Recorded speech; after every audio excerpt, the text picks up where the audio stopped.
Guys, तो देखो आज की इस वीडियो में हम लोग पढ़ने वाले हैं कि अपेक्षिक वैद्युशीलता क्या होती है। और साथ ही साथ यहाँ पर हम लोग समझेंगे कि अपेक्षिक वैद्युशीलता बोलो या फिर इसी को आप परावैद्युतांक भी बोल सकते हो। तो इसके बारे में आज हम लोग देखेंगे और साथ ही साथ देखेंगे कि निर्वात की वैद्युशीलता जो होती है उसका विमीय सूत्र क्या होता है, इसको भी आज हम लोग पढ़ने वाले हैं। ठीक, तो बहुत बेहतरीन तरीके से लेक्चर होने वाला है। तो चलिए शुरू करते हैं। और इससे पहले आपको बता दूं कि अगर आपने इसके पहले वाले लेक्चरों को नहीं देखे हैं तो लिंक डिस्क्रिप्शन बॉक्स में आपको मिल जाएगा। वहां से जाकर आप उन सभी लेक्चर्स को देख सकते हैं, बारी से क्रम वाइज से देख सकते हैं, जिससे आपको आगे आज समझने में कोई भी प्रॉब्लम नहीं होगा। ठीक, तो और अगर आपको वीडियो पसंद आ जाए यानी समझ में आ जाए तो वीडियो को लाइक जरूर कर देना और अपने दोस्तों के साथ शेयर जरूर कर देना। ठीक, तो चलिए शुरू करते हैं। और सबसे पहले हम लोग पढ़ते हैं कि अपेक्षिक वैद्युशीलता क्या होता है, इसके बारे में समझते हैं। ठीक, तो चलिए शुरू करते हैं। तो यहाँ पर सबसे पहले हम लोग यहाँ पर समझते हैं कि यहाँ पर आज का टॉपिक जो हमारा है वो है अपेक्षिक वैद्युतशीलता। ठीक, वैद्युतशीलता, तो ये टॉपिक है। तो सबसे पहले मैं आपको इस टॉपिक का इंट्रो दे देता हूँ। थोड़ा से देखो, इसके पहले वाले लेक्चर में हम लोगों ने ये पढ़ा था कि यहाँ पर मान लेते हैं Q1 अवेश है, ये Q2 अवेश है। ठीक, और इनके केंद्रों के बीच की दूरी मान लो यहाँ पर R है। और तब इनके बीच में जो बल लगता है भाई, अगर प्लस प्लस बल है तो प्रतिकर्षण बल लगेगा, और एक माइनस है एक प्लस है, मतलब विपरीत वाले अगर आवेश हैं तो इनके बीच में आकर्षण बल लगेगा। ये बल कूलाम ने जो बताया था वो क्या बताया था, के Q1 Q2 और बटे में आर स्क्वायर, ये कूलाम ने बताया था। ठीक, और यहाँ पर ये जो के है ये क्या है, ये माध्यम पर डिपेंड करता है। ठीक, माध्यम पर डिपेंड करता है। और यहाँ पर इसके का वैल्यू भी बता दिया गया है 4 पाई अपसाइलन। आपको यहाँ पर अपसाइलन नॉट नहीं बोलना है, अभी आपको अपसाइलन सिर्फ बोलना है। ठीक, एप्साइलन क्या होता है, इसको ई नहीं पढ़ते हैं, इसको हम लोग पढ़ते हैं एप्साइलन। ठीक, एप्साइलन पढ़ेंगे। अब यहाँ पर ये क्या होता है, एप्साइलन होता है, इसको बोलते हैं माध्यम की वैद्युतशीलता। ये होता है हमारा माध्यम की वैद्युतशीलता। ठीक, माध्यम की वैद्युतशीलता होता है। अब यहाँ पर माध्यम की वैद्युतशीलता ये होता क्या है, ठीक, इसको पहले समझते हैं। तो माध्यम की जो वैद्युतशीलता होती है, ये दो बिंदु आवेशों के बीच में जो बल लगता है उसको कम कर देता है। यानी वैद्युतशीलता का काम जो होता है वो बल को कम करने का काम होता है। ठीक, अब मैं आपको एक चीज यहाँ पर बता दूं कि अगर हम लोग यहाँ पर के का वैल्यू रखेंगे तो F बराबर में कितना हो जाएगा, ये हो जाएगा 1/4 पाई एप्सिलॉन, और ये हो जाएगा हमारा Q1 Q2 बटे में आर स्क्वायर हो जाएगा। अगर हम लोग यहाँ पर देखें तो यहाँ पर जो F है हमारा वो क्या है, व्युत्क्रमपाती है एप्सिलॉन का। ठीक, एप्सिलॉन का व्युत्क्रमपाती है, और व्युत्क्रमपाती का मतलब होता है कि जितना ज्यादा आपका जो वैद्युतशीलता होगी किसी भी माध्यम की, जो जितना ज्यादा वैद्युतशीलता होगी उसका जो बल होगा वो उतना ही कम होगा, क्योंकि ये व्युत्क्रमपाती होते हैं। ठीक, तो कहने का मतलब है कि किसी भी माध्यम का जितना ज्यादा वैद्युतशीलता होगा उस माध्यम में जो दो बिंदु आवेशों के बीच में जो बल लगेगा वो उतना ही कम होगा। ठीक, ठीक है। अब यहाँ पर समझते हैं हम लोग, सबसे पहले जस्ट वन सेकेंड, इसको हम लोग ऊपर करते हैं। देखो, तो ऐसा देखा गया है, तो यहाँ पर ऐसा देखा गया कि जो सबसे कम मतलब वायु या निर्वात में, वायु या निर्वात में, ठीक, वायु या निर्वात में जो विद्युतशीलता होती है वो क्या होता है, सबसे कम होता है यानी न्यूनतम होता है। ठीक, तो ऐसा जब देखा गया तो देखा गया कि वायु में जो वैद्युतशीलता होती है वो सबसे कम होता है यानी मिनिमम होता है। न्यूनतम का मतलब होता है मिनिमम होता है, और मिनिमम का मतलब ये हुआ कि सबसे कम, यानी इससे कम और किसी की भी वैद्युतशीलता नहीं होती है, सबसे कम वायु में ही विद्युतशीलता होती है। ठीक, अगर वायु में विद्युतशीलता सबसे सबसे कम होगा तो फिर वायु में जो बल होगा वो सबसे ज्यादा होगा, क्योंकि इसके व्युत्क्रमपाती होता है। तो वायु में जो बल होता है, दो बिंदु आवेशों के बीच में जो बल होता है वो क्या होता है, मैक्सिमम होता है यानी अधिकतम होता है। ठीक, सबसे ज्यादा वायु में ही बल होता है, ठीक, आवेशों के बीच में, ठीक। और यहाँ पर वायु या निर्वात में जो यानी विद्युतशीलता होती है उसको हम लोग एप्सिलॉन नॉट बोलते हैं, ठीक। इसको ई नॉट नहीं बोलना है, इसको आपको बोलना है एप्सिलॉन, एप्सिलॉन नॉट, ठीक। इसको हम लोग पढ़ते हैं एप्सिलॉन नॉट। और यहाँ पर जो बल होगा वो भी हो जाएगा, उसको एफ ओ से लिखते हैं। तो ये भी हमारा क्या है, ये क्या है, मैक्सिमम होता है, ठीक। एफ ओ हमारा मैक्सिमम होता है, ठीक। अब यहाँ पर सबसे पहले, और यहाँ पर जो ई नॉट होता है इसका वैल्यू भी फिक्स है, 8.85 गुणे 10 की घात -12 कूलाम स्क्वायर प्रति न्यूटन मीटर स्क्वायर होता है, ठीक। इसकी भी वैल्यू हमारा फिक्स होता है। ये सबसे कम यानी सबसे कम यानी मतलब ये मिनिमम निर्वात की वैद्युतशीलता होती है, ठीक। तो निर्वात की वैद्युतशीलता सबसे कम जो होता है वो 8.85 गुणे 10 की घात -12 कूलाम स्क्वायर प्रति न्यूटन मीटर स्क्वायर होता है। यानी जितने भी और भी जितने भी हमारे जो विद्युतशीलता होते हैं, माध्यम को जो विद्युतशीलता होते हैं वो वायु से ज्यादा ही होते हैं, वायु से कम किसी भी माध्यम का नहीं होता है। जितने भी माध्यम, बाकी जितने भी माध्यम है वायु को छोड़कर, वायु निर्वात को छोड़कर, यानी बाकी बचे हुए माध्यम जो होते हैं उनकी जो विद्युतशीलता होती है वो वायु से हमेशा ज्यादा होती है, ठीक। यानी कि हम कह सकते हैं कि जो किसी भी माध्यम की जो विद्युतशीलता होती है वो ज्यादा होता है किससे, जो हमारा वायु की विद्युतशीलता से हमेशा ज्यादा होता है, ठीक। तो फिर इसका बल, अगर इसका विद्युतशीलता ज्यादा होगा तो बल यहाँ पर कम होगा। तो किसी भी माध्यम का जो बल होता है वो कम होता है, वायु के बल से हमेशा कम होता है, ठीक। तो ये आपको पॉइंट आपको याद रखना है, ठीक। जस्ट वन सेकंड, इसको हम लोग ऊपर करके फिर समझते हैं। तो इसको समझ रहे हो कि नहीं समझ रहे हो? यानी कहने का मतलब है किसी भी माध्यम की अगर यानी कि जो विद्युतशीलता होती है वो अगर सबसे ज्यादा होगी, जैसे किसी भी माध्यम में, जैसे कि मान लो तेल हो गया, अल्कोहल हो गया या जल हो गया, ये सब माध्यम होते हैं। इस माध्यम में अगर आप, जैसे कि मान लो कुछ देर के लिए मान लो कि ये जल है, जल के अंदर आप दो बिंदु आवेशों को लीजिए, उन दो बिंदु आवेशों को जल के अंदर रख दीजिए कुछ दूरी पर, मतलब उनके जो केंद्र से आर दूरी पर या कुछ दूरी पर रख दीजिए आप। रखने के बाद, है ना, आप उनके बीच में बल देख लिए कितना बल है, ठीक। फिर उसके बाद उन्हीं बिंदु आवेशों को आप निकालिए और वायु में रख दीजिए। उतनी ही दूरी, मतलब दोनों आवेशों के बीच में उतनी ही दूरी रखिए जितना जल में आपने रखा था। फिर उसके बाद अब बाहर निकालने के बाद अब इनके बीच की दूरी, अब इनके बीच में जो दूरी नहीं, इनके बीच की दूरी तो सेम ही रखना है। अब इनके बीच में जो बल है उसको चेक कर लेना है, आपको ज्यादा बल मिलेगा, यानी वायु में आपको ज्यादा बल दिखेगा, ठीक। जबकि दूरी उतना ही था, उनके बीच में दूरी उतना ही था, दोनों आवेश भी उतने ही थे। जल में उनका अलग आएगा और इसमें अलग आएगा, मतलब वायु में ज्यादा आएगा, जल में कम आएगा।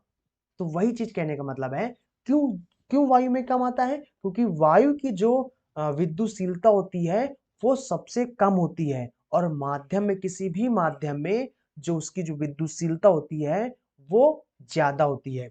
और जो विद्युतशीलता होती है वो क्या करता है, बल को कम कर देता है। तो जिसकी विद्युतशीलता सबसे ज्यादा होगी उसका बल सबसे कम कर देगा, और जिसका विद्युतशीलता सबसे कम होगा, यानी जल, यानी जैसे वायु का सबसे कम होता है, तो उसके बल को वो कम कर ही नहीं पाएगा, तो उसका बल इसलिए ज्यादा होता है, वायु में ज्यादा होता है। समझ गए ना, यही होता है। अब यहाँ पर सबसे पहले हम लोग समझते हैं, देखो यहाँ पर जो वायु की विद्युतशीलता होती है वो कितना होता है, 8.85 गुणे 10 की घात -12 कूलाम स्क्वायर प्रति न्यूटन मीटर स्क्वायर, ये होता है, ठीक। जस्ट वन सेकेंड, इसको थोड़ा सा ऊपर करते हैं फिर समझते हैं।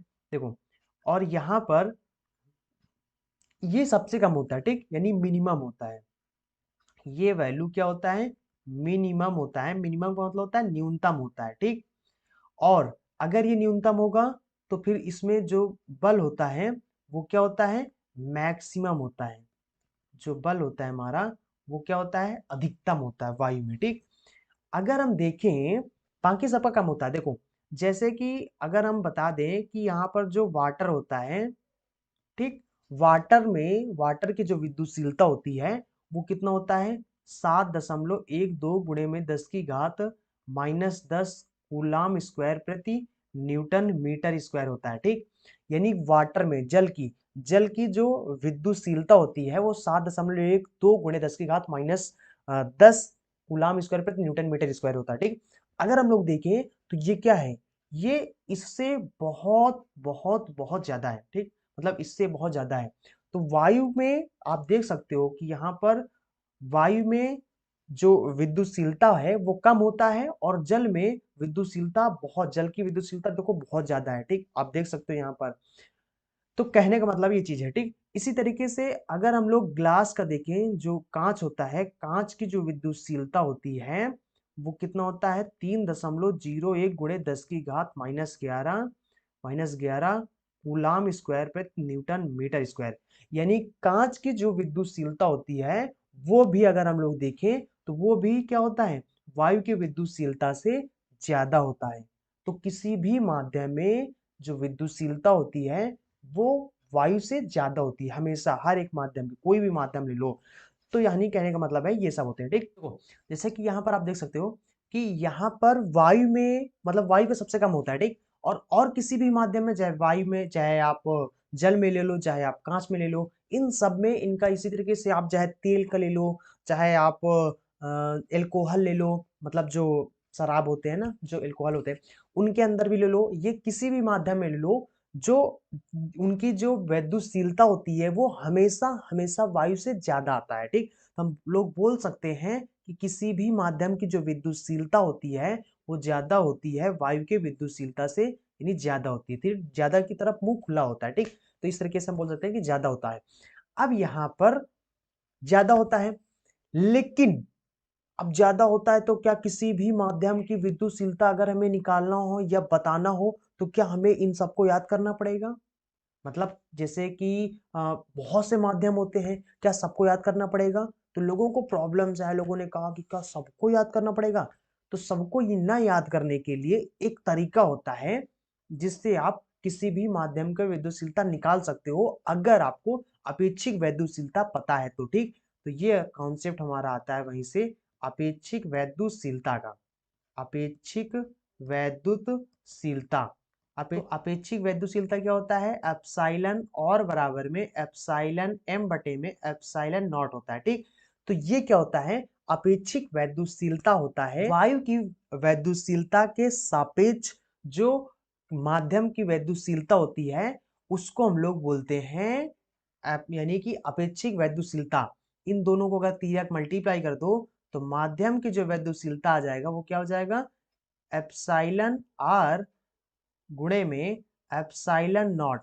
यानी कि अपेक्षिक वैद्युतशीलता हमें क्या बताता है, देखो ये चीज तो हमें पता ही है, तो अपेक्षिक वैद्युतशीलता हमें ये बताता है कि माध्यम का जो वैद्युतशीलता है वो वायु के विद्युतशीलता से कितने गुना ज्यादा है।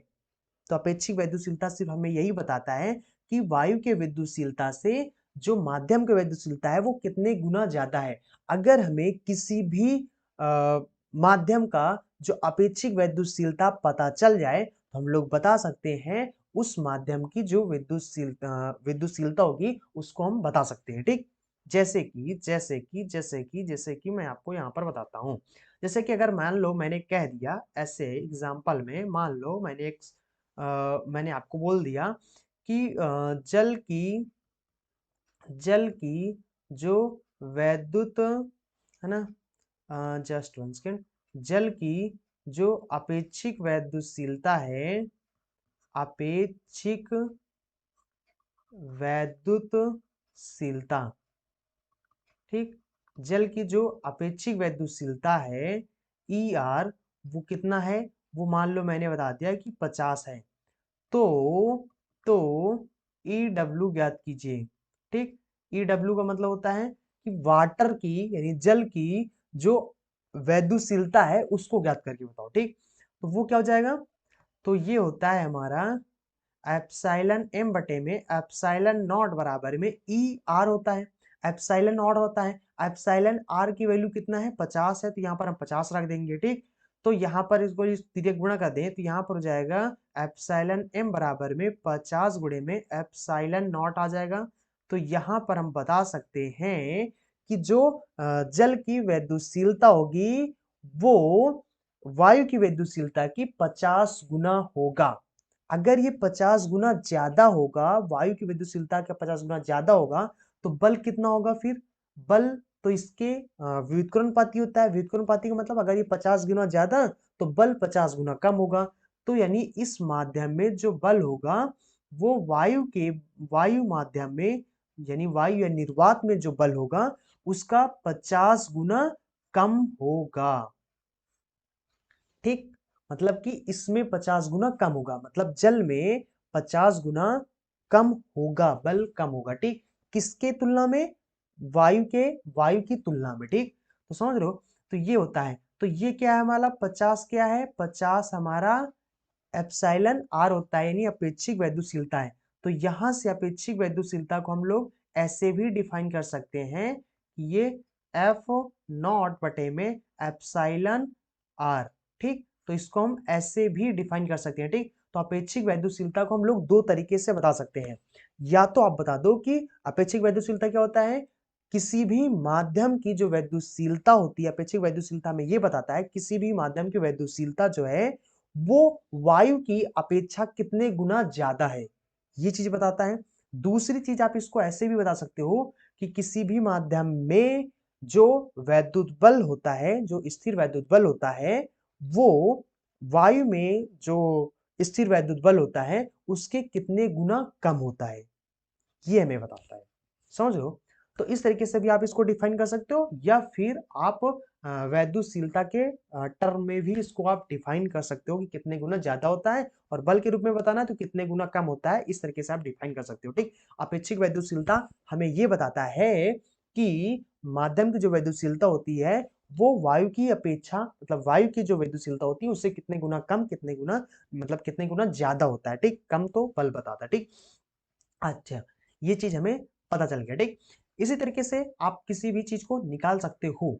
ठीक, तो इस चीज का चलो हम प्रूफ आपको दे देते हैं। इस चीज को प्रूफ ऐसे कर सकते हो आप। प्रूफ प्रूफ प्रूफ चाहिए हमें, प्रूफ चाहिए। ठीक, तो प्रूफ क्या होता है? अगर बल की जो स्थिर वैद्युत मतलब निर्वात या वायु में जो स्थिर वैद्युत बल होता है वो कितना होता है? अब यानी कि जो कूलाम का नियम होता है उनके अकॉर्डिंग 1/4 पाई के का वैल्यू क्या होता है? 4 पाई एप्सिलॉन नॉट हो जाएगा। और यहाँ पर Q1 Q2 हो जाएगा बटे में आर स्क्वायर हो जाएगा। और माध्यम में जो स्थिर वैद्युत बल है वो कितना होता है? 1/4 पाई एप्सिलॉन m हो जाएगा। ठीक, और इसके बाद यहाँ पर जाएगा Q1 Q2 बटे में आर स्क्वायर हो जाएगा। ठीक, इन दोनों को अगर हम डिवाइड करें तो यहाँ पर क्या हो जाएगा? F0 बटे में Fm बराबर में ये हो जाएगा हमारा, दोनों को भाग करते हैं तो F0 का वैल्यू है 1/4 pi epsilon not Q1 Q2 और बटे में आर स्क्वायर हो जाएगा। बटे में ये हो जाएगा 1/4 पाई एप्सिलॉन m हो जाएगा Q1 Q2 बटे में आर स्क्वायर हो जाएगा। इससे कैंसिल हो जाएगा, 4 पाई कैंसिल हो जाएगा। तो ये हमारा बचेगा F0 बटे में Fm बराबर में 1/में एप्सिलॉन नॉट बटे में 1/में एप्सिलॉन आर हो जाएगा। तो ये सबसे नीचे वाला एप्सिलॉन m हो जाएगा, सॉरी एप्सिलॉन m हो जाएगा। तो सब जब बटा के नीचे बटा होता है तो सबसे नीचे वाला सबसे ऊपर हो जाता है, यानी पलट जाता है। तो m हमारा em ऊपर हो जाएगा। तो यहां से हमारा जो F0 बटे में Fm की वैल्यू क्या हो जाएगा? ई यानी एप्सिलॉन m बटे में एप्सिलॉन 0 हो जाएगा। ठीक, और यही इसी को अभी हम लोगों ने बताया कि ये क्या होता है? ये एप्सिलॉन r के बराबर होता है। ठीक, तो यही तो हमारा अपेक्षिक वैद्युतशीलता है। ठीक, तो यहां से अगर हम लोग Fm निकालें तो Fm कितना हो जाएगा?